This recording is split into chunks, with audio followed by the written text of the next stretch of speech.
Here's how expensive our living costs have gotten in this country. Homes are so expensive now that it's affecting how we all collectively date. Oh yeah, have you heard of this? From Yahoo Finance, a new dating trend has seen men asking for refunds when they don't see a return on investment. How the high cost of living has changed the rules of romance. So that's right, homes are so expensive that if my date doesn't pan out the way I expect it to, I'm looking for a little refund there. Is that reasonable or is that unreasonable? A new dating trend has been popping up where men send money requests to women after they decline a second date. Some even express they'd like their date's share of the bill back since they didn't get a return on their investment, and a psychotherapist cited by CNBC pointed out that this new trend could be partially due to the skyrocketing cost of living. A first date costs an average of $77 according to LendingTree, and they claim that it's a high price to pay in a time of wage stagnation and inflation. $77 on average for your first date? Where are you going, Subway? What are you expect to get out of it? Now, this whole idea is a pretty interesting notion that is very culturally entrenched with us, right? If you don't like your meal, you send it back or you get a refund. The customer is always right, right? You've heard that one before. See,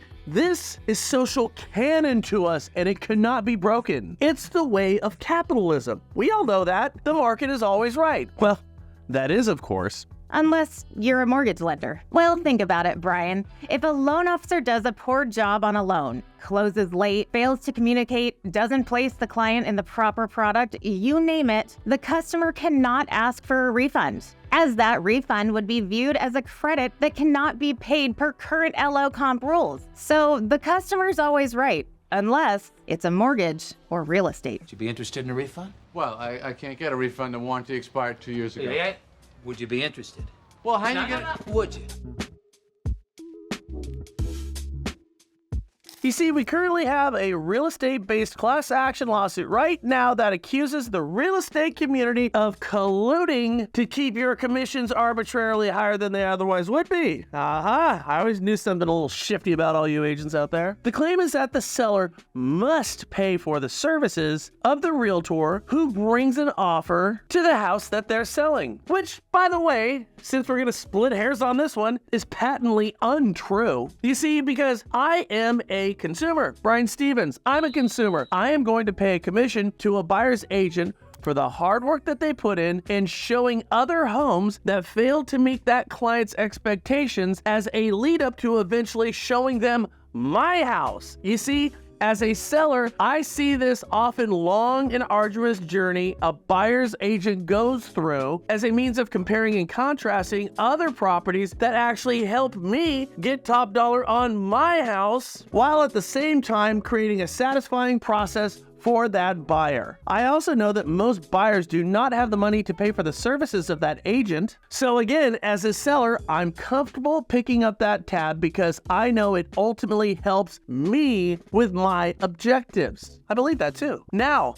I'm being told that this is in jeopardy, which I find funny because it's a whole bunch of lawyers who are going to take north of 30% of any settlement. They're the ones suing the real estate community for getting a mere 5% or so? Does that even make any sense to you? So there you have it. You can ask for your money back. If your date doesn't go as planned, you can send your food back, try on another pair of shoes. But when it comes to real estate mortgage lending and return policies, it turns out the customer is never right. Now, if that's not consumer protection for you, then I don't know what is. Oh, and one last point. I was just reading an article in USA Today, and they were talking about the most expensive and overrated tourist traps in the country. And it was pretty funny to see because the Napa Wine Train was on that list, and we know locally that the Napa Wine Train is like totally stupid.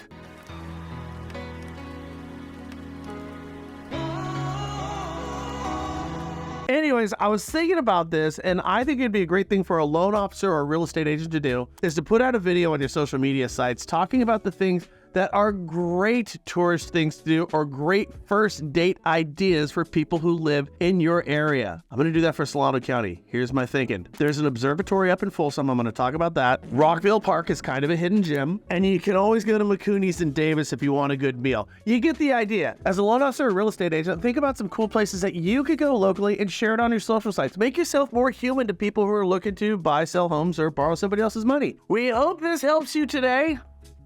Have a great weekend. Catch you guys on Monday. Au revoir.